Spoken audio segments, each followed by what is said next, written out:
18 सितंबर से ये घटनाएं घटित होंगी। मीन राशि मित्रों नमस्कार, मैं मयंक त्रिपाठी नव ज्ञान ज्योतिष चैनल पर आप सभी दर्शकों का हार्दिक स्वागत करता हूं। आज के वीडियो में मीन राशि वालों के विषय में जानकारी देने का प्रयास करूंगा कि 18 सितंबर से लगा करके 10 अक्टूबर तक मीन राशि वालों के साथ क्या क्या घटनाएं घटित होंगी, कौन सा शुभ प्रभाव आपको मिलेगा और किस प्रकार का अशुभ प्रभाव भी आपको मिलेगा और क्या क्या सावधानी उपाय करने चाहिए।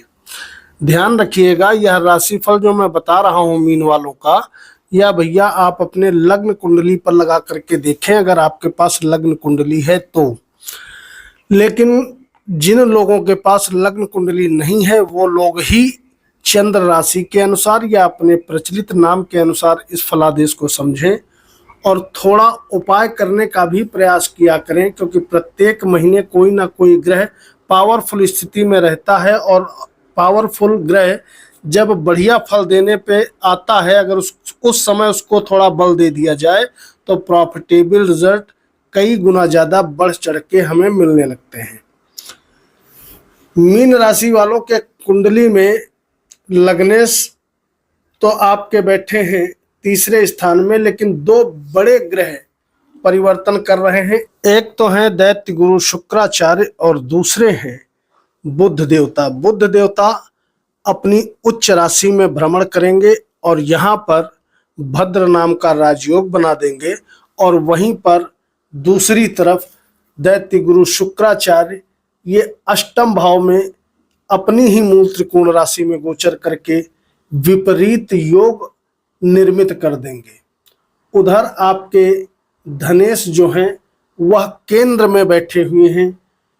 तो यह है प्लेनेटरी पोजीशन। अब जानते हैं राशिफल किस प्रकार के शुभ अशुभ फल आपको मिलेंगे। बाकी सभी ग्रहों का गोचर यथावत है, ये ध्यान रखिएगा। सबसे पहले जानकारी देंगे उन व्यक्तियों की जो लोग नौकरी कर रहे हैं। तो नौकरी करने वालों के लिए स्थिति बहुत बढ़िया बनी हुई है। उसका कारण ये है, कर्म भाव पे मंगल देवता की सीधे मित्रवत दृष्टि पड़ रही है, जिसके फलस्वरूप नौकरी तो भैया आपकी बढ़िया चलती रहेगी, चाहे प्राइवेट हो या सरकारी, इसमें कहीं कोई दिक्कत नजर नहीं आ रही है। लेकिन ध्यान रखिएगा, जो आपके सीनियर वगैरह हैं उनसे थोड़ा बना करके आप रखेंगे तो कहीं कोई दिक्कत नजर नहीं आ रही है, क्योंकि कोई भी नकारात्मक प्रभाव आपके कार्य क्षेत्र पे नजर नहीं आ रहा है। इसका फायदा तो आपको मिलना ही मिलना है। अब व्यापारियों की यदि बात करें तो व्यापार के लिए भी स्थिति बहुत सुंदर बनेगी 18 सितंबर से, क्योंकि एक तरफ अष्टम भाव में शुक्र देवता विपरीत योग बना करके बैठ जाएंगे और उसके बाद फिर 23 सितंबर से बुध देवता भी व्यापार भाव में बैठ जाएंगे। तो 23 सितंबर से लगा करके 10 अक्टूबर तक 2-3 काम आपके बहुत बड़े बनने वाले हैं। अगर देखो भैया शादी के योग्य आयु है तो आपकी निश्चित तौर पे यदि प्रयास में लगे हो शादी हो जाएगी या तय होगी या आपकी शादी हो सकती है। गोचर के अकॉर्डिंग ऐसे योग सुंदर बन चुके हैं। दूसरी चीज, अगर आपके वैवाहिक जीवन में किसी भी प्रकार की दिक्कत चल रही थी, पति पत्नी में झगड़ा था या अलगाव जैसी स्थिति उत्पन्न हो रही थी, तो वह सब मामला आपका सलट जाएगा, यानी कि वैवाहिक जीवन खुशियों से भर जाएगा। सुख समृद्धि वैवाहिक जीवन में आपको कहीं ना कहीं निश्चित तौर पे देखने को मिलेगी, क्योंकि वैवाहिक जीवन हो सकता है आपका गड़बड़ चल रहा हो, क्योंकि आपकी कुंडली में सप्तम भाव में केतु और नीच का शुक्र बैठा है, उधर मंगल भी मांगलिक योग बना रहा है। लेकिन ये सारी समस्याएं जो तारीख मैंने अभी पीछे बताई हैं उस तारीख में आपकी सॉल्व हो जाएंगी। तो यहाँ पर भी एक प्लस पॉइंट बनता है। और वहीं पर अगला शुभ प्रभाव ये मिलेगा, अगर व्यापार करते हो, चाहे सेल्फ का है, पार्टनरशिप में है, कैसा भी छोटा या बड़ा आपका बिजनेस है, तो वह बिजनेस तेजी से बढ़ने लगेगा, उसमें आपको फायदा होते हुए निश्चित तौर पे दिखाई पड़ेगा। यह तो है व्यापारियों की स्थिति। बात करें अगर विद्यार्थियों की, तो विद्यार्थियों के शिक्षा उच्च शिक्षा में जबरदस्त तरीके से लाभ मिलेगा, कहीं कोई दिक्कत नहीं। यदि आप थोड़ी भी मेहनत करोगे तो निश्चित तौर पे मान के चलो कैरियर आपका शानदार तरीके से इस अवधि में चलने वाला है। उसको कोई रोक नहीं सकता है। उसका कारण है, एक तरफ शिक्षा का भाव मजबूत है तो दूसरी तरफ उच्च शिक्षा का भाव भी जबरदस्त तरीके से गुरुदेव बृहस्पति की कृपा से मजबूत इस अवधि में बना रहेगा। प्रेमी जोड़ों की यदि बात करें तो अभी तो प्रेम आपका बढ़िया चलता रहेगा, कहीं कोई दिक्कत नहीं है। अगर प्रेम का इजहार वगैरह नहीं कर पा रहे हो तो इजहार करिए, निश्चित तौर पर सफलता मिल जाएगी। लेकिन आप इजहार नहीं कर पाओगे ऐसे योग नजर आ रहे हैं। लेकिन जो पहले से प्रेमी जोड़े हैं उनका प्रेम बढ़िया तरीके से चलता रहेगा। इस समय शत्रुहंता योग बना करके सूर्य देवता बैठे हैं। इसका फल आपको ये मिलेगा, भैया अगर कोर्ट कचहरी वाद विवाद मुकदमे में फंसे हो, तुमसे जलने वालों की संख्या दिन पर दिन अगर पहले से बढ़ी हुई थी तो वह घट जाएगी। शत्रुओं पर आप जीत हासिल करोगे। कोर्ट कचहरी वाद विवाद में आपको राहत मिलेगी। ननिहाल यदि आपका है तो ननिहाल पक्ष आपका इस समय मजबूत होता नजर आएगा। कहीं ना कहीं ननिहाल पक्ष से आपको फायदा होता हुआ भी इस अवधि में दिखाई पड़ेगा। ऐसे सुंदर योग यहाँ पर सभी मीन वालों के लिए बन रहे हैं। जो लोग कहीं पर निवेश करना चाहते हैं, मकान गाड़ी वाहन वगैरह लेना चाहते हैं, उनके लिए भी स्थिति सुंदर बनी हुई है। आपको जबरदस्त फायदा मिलेगा क्योंकि भद्र योग का लाभ तो आपको कहीं ना कहीं मिलना ही है।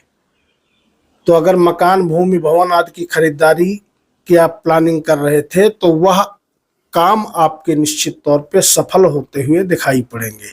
जमीन से जुड़ के किसी भी प्रकार का आपका काम है, चाहे प्रॉपर्टी डीलिंग का हो, चाहे खेती बाड़ी का हो, चाहे प्लॉट वगैरह परचेज करने का हो, निश्चित तौर पे इस अवधि में यह सपना आपका पूरा होगा अगर आप प्रयास करोगे। क्योंकि जब कोई राजयोग बनता है तो उसका लाभ निश्चित तौर पे आपको मिलता हुआ दिखाई पड़ता है। पराक्रम इस समय आपका जबरदस्त तरीके से बढ़ा हुआ दिखाई पड़ेगा।